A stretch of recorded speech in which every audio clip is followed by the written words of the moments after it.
Humour vibes entertainment channel से जुड़े रहने के लिए हमारे चैनल को सब्सक्राइब करें और बेल आइकॉन को दबाना ना भूलें।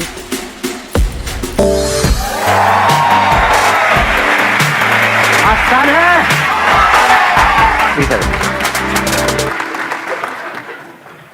कुछ बोलूं या पहले देखना है? मजा आ रहा है। आप सबसे पहले आए होंगे तभी सबसे आगे की सीट मिली है ना। उन्होंने कुछ कुकर्म कह रहे होंगे जो सबसे पीछे बैठे हैं, लेट आए होंगे है ना। मैं यहाँ पे बस आपको देखने आई हूँ। तो मैं कुछ ना बोलूं, मतलब आराम से खड़ा रहूं।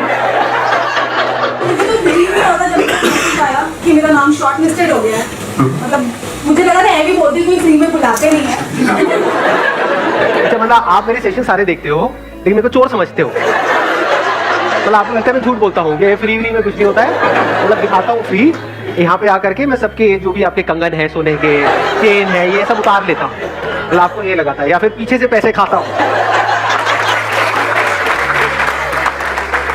तो अब जो टॉपिक है वो है fear, how to conquer our fears. कितने चाहते हैं ये हो आज के सेशन का टॉपिक? ऑलमोस्ट सब चाहते हैं। तो अब हम क्या कर सकते हैं आज के सेशन में कि आप में से जो भी बोलना चाहते हैं वो अपने हाथ ऊपर करेंगे। आप बताएंगे कि आपके अंदर सबसे बड़ा डर क्या है। आप इनको माइक दे दीजिए। इंसल्ट होने का डर। अभी मुझे कैमरे के सामने बोलने का भी डर था कि मैं बोलूं कि नहीं बोलूं, बट आई थॉट कि बोलना चाहिए। इसको कह सकते हैं fear of being laughed eight. हाँ, ये कितनों के अंदर है ये फियर कि अगर मैं आपको अभी कहूँ यहाँ पे स्टेज पे आकर के यहाँ पे 5 मिनट के लिए खड़े होना, लोगों को हंसाना है कुछ भी बोल करके, तो कितने हैं जिनको डर लगेगा? कोई भी कुछ भी सोच रहा है आपके बारे में, उसमें कोई प्रॉब्लम है? कोई प्रॉब्लम नहीं है। वो सोच ले बेवकूफ आपको या मुझे। मैं अपने पे रखता हूँ, आप पे नहीं रहा, कहीं आपको बुरा ना लग जाए। मेरे को अगर कोई आप में से बेवकूफ समझ रहा है उसमें कोई दिक्कत है? बेवकूफ बोल रहा है उसमें दिक्कत है? क्यों नहीं है? दिक्कत तो है। जब बोलते हैं वो कभी होता है। ये तो मेरे को बच्चों की याद आ गई। जो बोलता है कुत्ता, तू जो कुत्ता बोलता है वो कुछ बता, तू बता। हाँ। कभी कभी जान करके बेवकूफों वाली हरकतें करो। डर से ना लड़ने के 2 तरीके होते हैं। एक है कि आप उस सिचुएशन में पहुंच गए।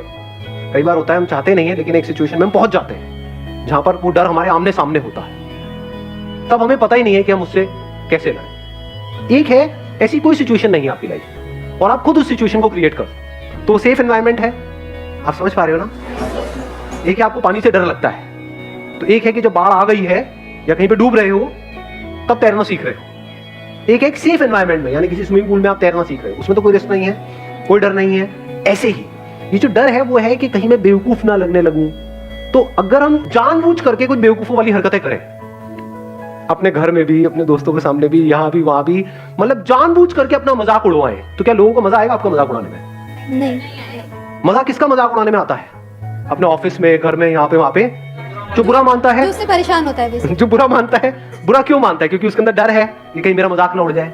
जिसके अंदर एक्चुअल में डर है ही नहीं, वो खुद ही अपना मजाक उड़ाता रहता है। अब उसको कोई क्या मजाक बनाएगा? अगर अपनी वीकनेसेस पे हम खुद हंसना शुरू कर दें, खुद अपने आप को हल्का फुल्का लेना शुरू कर दें हर एक सिचुएशन में, तो ऐसी अगर कोई सिचुएशन क्रिएट होगी भी जहां पे एक्चुअल में आप बेवकूफ शो हो रहे होगे, तब भी आप हंस रहे होगे।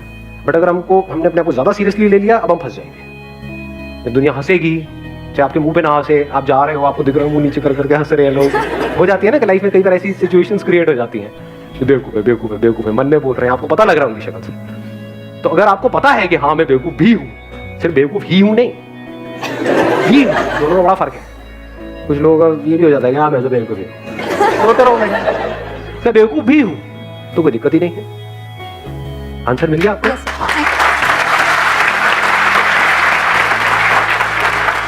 तो प्रैक्टिकली आप कुछ ऐसा करना चाहते हैं या फिर स्टेज पे आकर?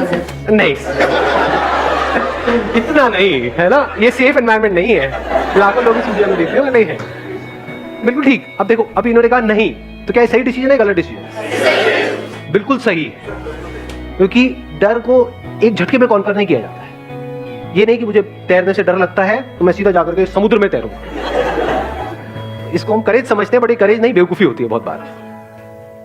अगर डर है तो धीरे धीरे कॉन्कर करो, धीरे धीरे। Hi sir, my name is Chirag. I went to New Zealand for studies. तो वहाँ से क्या हुआ कि 1.5 महीने तक मुझे कोई जॉब नहीं मिली। अब I am planning again to go to Canada, but मेरे को ये डर है कि अगर मैं दोबारा कोशिश करूँगा तो फिर से फेल ना हो जाऊँ, because a lot of money was involve. Fear of failure, इसको और अगर स्पेसिफिक किया जाए, fear of financial failure. Financial failures, past में आपने कुछ ऐसा किया जहाँ पे आपको फाइनेंशियल लॉस हुआ, अब आपके अंदर डर है कि मैं दोबारा उस काम को करूँ या ना करूँ। ये डर हमारे अंदर होना चाहिए, नहीं होना चाहिए? कितने कहते हैं नहीं होना चाहिए? 3-4 लोग। कितने कहते हैं डर होना चाहिए हमारे अंदर? ये होना चाहिए, because money is like your life line. 2 तरह के फियर्स होते हैं, इसको ध्यान से समझ लेना। एक है साइकोलॉजिकल, एक है फिजिकल। पहले इन दोनों को अलग अलग करके हमको समझना होगा। साइकोलॉजिकल क्या है? लोग हंसेंगे तो, लोग मेरे को बेवकूफ बोलेंगे तो, ये सब क्या है? Psychological fears. मैंने पैसा जोड़ा है, 10 साल तक सुबह से रात तक काम करके इतना पैसा जोड़ा है, मान लो 2 लाख रुपए, 4 लाख रुपए, मेरे पेरेंट्स ने पूरी लाइफ काम करके इतना पैसा जोड़ा है, और अगर वो पैसा डूब गया तो ये डर होना चाहिए, नहीं होना चाहिए? 100% होना चाहिए। इसका प्लस पॉइंट क्या है? ये जो फियर ऑफ फाइनेंशियल लॉस है, ये आपको फाइनेंशियल लॉस से बचाएगा। हाँ जी। इसका माइनस पॉइंट क्या है? आप एक ऐसी स्टेट में पहुंच जाओगे जिसको बोलते हैं पैरालिसिस ऑफ एनालिसिस। टाइम निकल जाएगा, 10 साल, 20 साल, 50 साल, कुछ करोगे ही नहीं। रिस्क के नाम से हमको डर लगने लग जाएगा। तो क्या ऐसा बंदा कभी भी कुछ कर पाएगा अगर उसको डर ने चारों तरफ से घेर लिया है तो? क्योंकि लॉस तो हो ही सकता है ना। जब पहले हुआ है तो दोबारा भी हो सकता है ना। कुछ भी नया हम ट्राई करते हैं तो वहां पे रिस्क तो होता ही है ना। ऐसा तो नहीं हो सकता कि रिस्क हो ही ना। और मजे की बात क्या है, हमको लगता है कि रिस्क सिर्फ वहां पर है, जहां पर आप हो वहां पर जो रिस्क है वो हमको नजर नहीं आता। बिल्कुल ऐसा है जैसे घर से बाहर अगर हम कहीं जाएंगे, कहीं ट्रैकिंग करने जाओगे तो वहां पे रिस्क है ना। मर सकते हो ना ट्रैकिंग करोगे तो।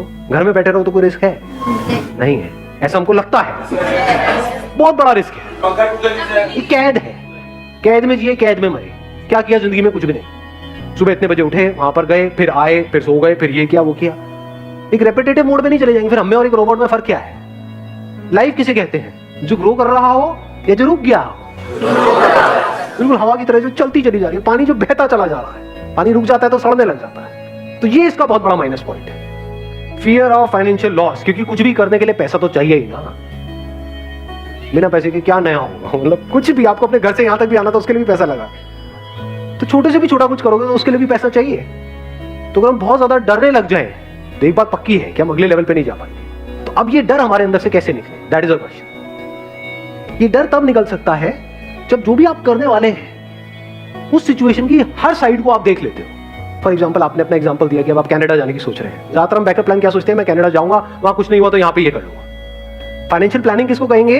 अब अगर मैं दोबारा जा रहा हूं तो पहले तो मैंने सीखा कि पिछली बार जब मैं गया था तब मैंने क्या गलतियां करी, क्यों ऐसा हुआ। ऐसा तो नहीं किसी एक ने कुछ बोला था, उसके भरोसे हम वहां पर पहुंच गए और उस बंदे ने डिच कर दिया लास्ट मोमेंट पे। तो अब ये गलती नहीं करनी है, किसी पर भरोसा नहीं करना है।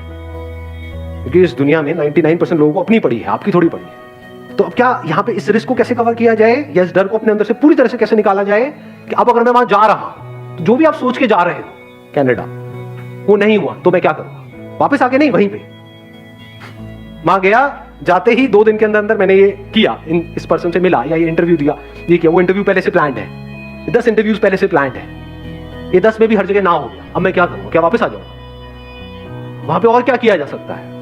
उसको भी आपने प्रायोरिटाइज कर दिया है। ये नहीं हुआ तो ये नहीं हुआ तो ये नहीं हुआ तो ये नहीं हुआ तो ये नहीं हुआ तो ये नहीं हुआ तो ये। तो आपके फेलियर होने के चांसेस बहुत कम। तो डर निकल गया।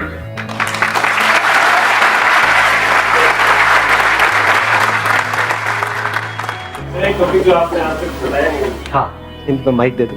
अभी एक्चुअली में होता क्या है, जिनके पेरेंट्स है, मतलब घर बना हुआ है, जैसे जरूरत का सामान है, रोटी कपड़ा और मकान है, वो तो सारे रिस्क ले सकते हैं। जो मेरे जैसे खुद चल के, जिन्होंने मतलब कुछ नहीं था हमारे पास, फिर मैंने एक अपना स्टैंडर्ड बनाया, घर बनाया, ऑटोमेटिक गाड़ी ली, सरकारी नौकरी, सरकारी अफसर बना, सब कुछ बन गया, और शादी भी हो गई। वो भी आजकल हो गया ना, उतनी नहीं, तो वो भी हो गई। तो ओवरऑल मतलब आज की नज़र में सबके सामने मैं बहुत सक्सेसफुल हूँ। सब कहते हैं हाँ इसके पास बड़ा घर है, बड़ी गाड़ी है, लेकिन मैं मेरी जॉब से खुश नहीं हूँ। मेरे को मतलब जाना ही पसंद नहीं है, पसंद ही नहीं है मेरे को मेरी जॉब। सब आप बोलना चाहते हैं कैमरे में? हाँ, कोई दिक्कत नहीं है। अब बात है कि अब मैं खच्चर, मेरे को खुद फील लगे मैं खच्चर हूँ। मैं रोज सुबह जाता हूँ, 9 बजे, रात को 9 बजे घर आता हूँ, ठीक है, वो पैसा आ रहा है, जितना भी तनख्वाह मिल रही है, सरकारी अफसर है तो तनख्वाह तो फिक्स है, इतनी मिल रही है। तो अब क्या EMI तो जा रही है, गाड़ी की भी जा रही है, घर की भी जा रही है, तो मैं मेरी लाइफ से बोर हो गया, तो मैंने रिजाइन कर दिया। रिजाइन कर चुके ऑलरेडी? हाँ, मैंने रिजाइन कर दिया। अच्छा, तभी इतना बोल रहे हो आप? मैंने रिजाइन कर दिया। नहीं है। हाँ, नहीं, मैंने रिजाइन दे दिया। अब आप समझ सकते हैं, एक सरकारी अफसर इतनी बड़ी पोस्ट से रिजाइन दे दिया तो घर वाले सब अगेंस्ट हो गए कि तू करेगा क्या, मुझे नहीं पता क्या करना, मुझे ये जॉब नहीं करनी। मेरे को 1 साल हो गया और अब मेरी हालत हो गई खराब, क्योंकि वो जो EMI जा रही है वो तो जा रही है। अब मैं ये कहना चाहता हूँ कि जो अपने सपने हैं, जैसे मेरे को कुछ बड़ा करना है लेकिन वो घर वालों को तो नहीं करना, तो डर ये है कि अब मेरे सपनों के लिए फैमिली के सपने दांव पे लगाए या ना लगाए। सबसे पहले तो let's give a big hand for him. ये जो इतना खुल के बोल रहे हैं, ये बोलने के लिए बहुत करेज चाहिए। तो अब पॉइंट आता है, इसका सॉल्यूशन क्या है? कि अभी बेसिकली जो प्रॉब्लम है वो है कंफ्यूजन, समझ नहीं आ रहा है हम क्या करें, नंबर 1। नंबर 2, अब जो ऑलरेडी खर्चे बन गए हैं और एक लाइफस्टाइल, एक स्टेटस है, उससे नीचे कैसे आए? चलो आप तो आ जाओगे, लेकिन घर वाले उससे नीचे आने के लिए तैयार नहीं है, बस ये है। समझ पा रहा हूँ, मतलब हाँ। तो अब ऐसी सिचुएशन में हम क्या करें? तो वहां पर एक स्ट्रॉन्ग स्टैंड लेना होता है आपको, अपने लिए और सबके लिए, जो आपको सही लगता है। अब एक्चुअल में सही क्या है ये कौन बताएगा आपको? अभी आप कैसे जी रहे हो अपनी लाइफ?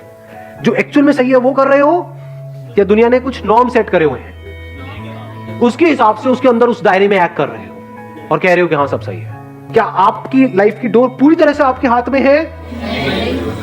अगर आप ध्यान से समझोगे तो 2 ही तरह के डर हैं हमारे अंदर, 3 तरह के, 3 नजर आए। 1 मिनट, हाँ 2 थे, तीसरा भी नजर आया। एक है रिलेशनशिप से रिलेटेड, एक है पोजेशन से रिलेटेड, एक है आपकी ईगो से रिलेटेड। सक्सेसफुल नहीं है तो कोई नहीं पूछता। सक्सेसफुल नहीं है तो कोई नहीं पूछता, ये क्या डर है? इसको हम किस कैटेगरी में डालेंगे? रिलेशंस। रिलेशन मतलब सिर्फ हस्बैंड वाइफ मत समझो, relations with the society, relations with people. इसमें रिलेशंस विद एनिमल्स नहीं आया, क्योंकि अगर आपकी नौकरी चली भी गई तो कुत्ता तो प्यार करेगा, है कि नहीं? आप कुत्ते को जाकर बताओगे मैं अब बिजनेस करने की सोच रहा हूं,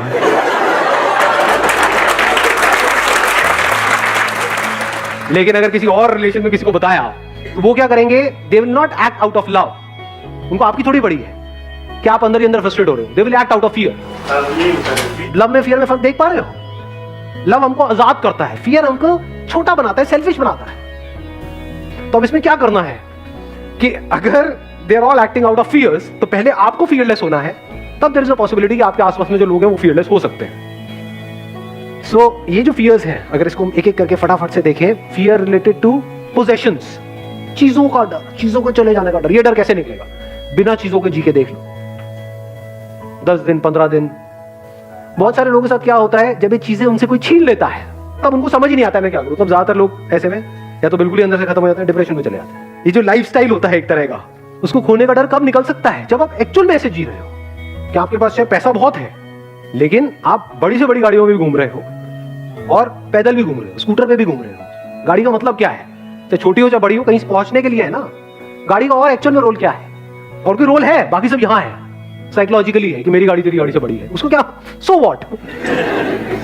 मतलब अपनी सेटिस्फैक्शन आप ढूंढ रहे हो औरों की आंखों में, उनको जला करके आपको सेटिस्फैक्शन मिल रही है। होता नहीं है जब हम नई नई गाड़ी लेते हैं और फिर बाइक पे उसको ऐसे देखते हैं, देख गरीब देख। तो क्या करना होगा? ये डर कैसे निकलेगा?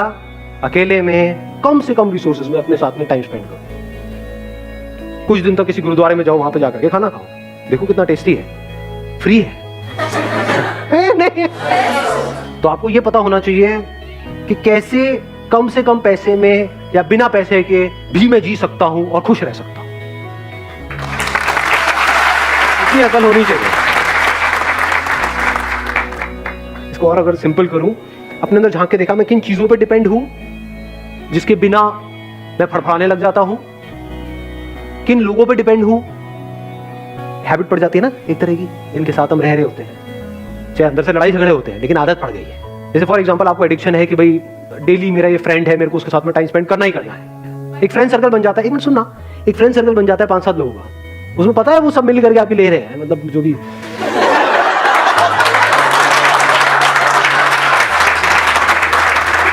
मतलब है, आपका मजाक उड़ा रहे हैं। हाँ,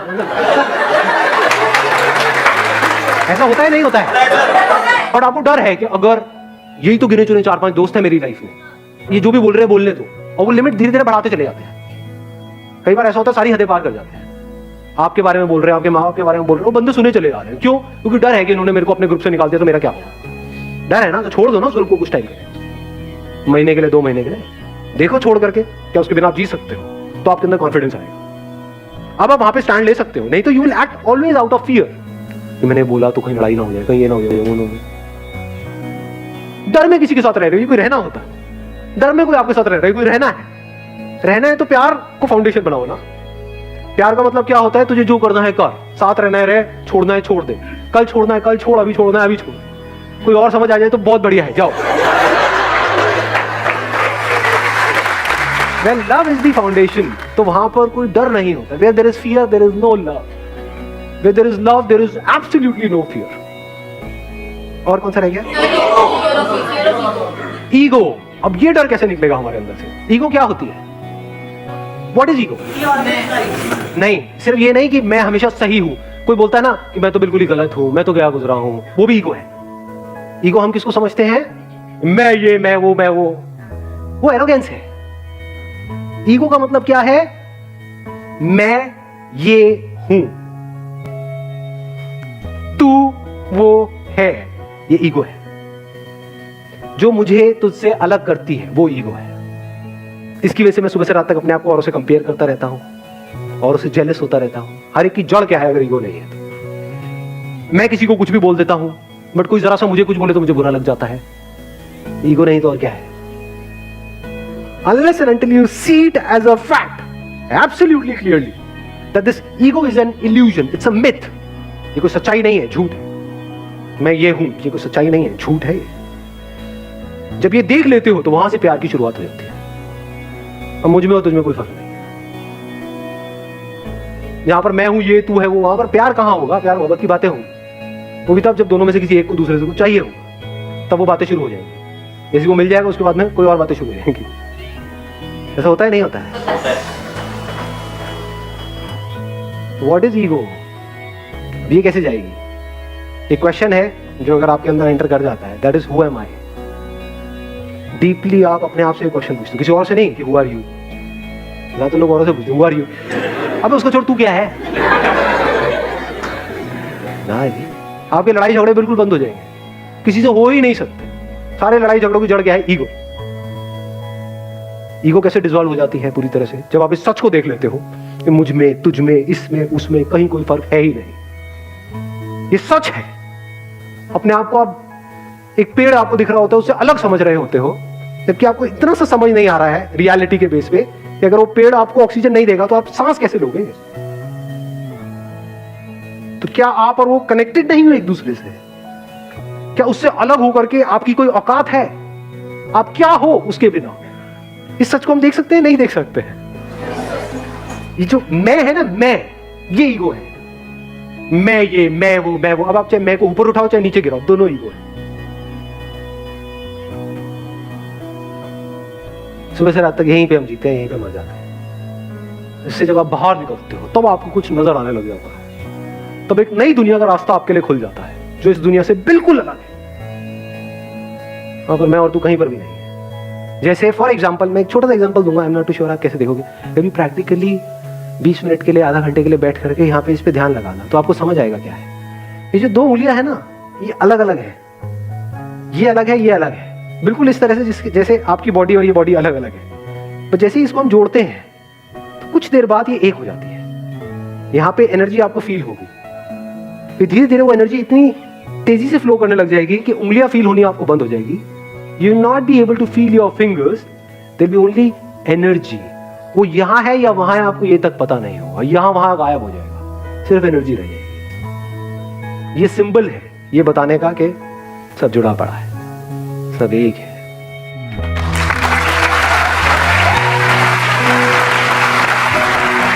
थैंक यू सो मच।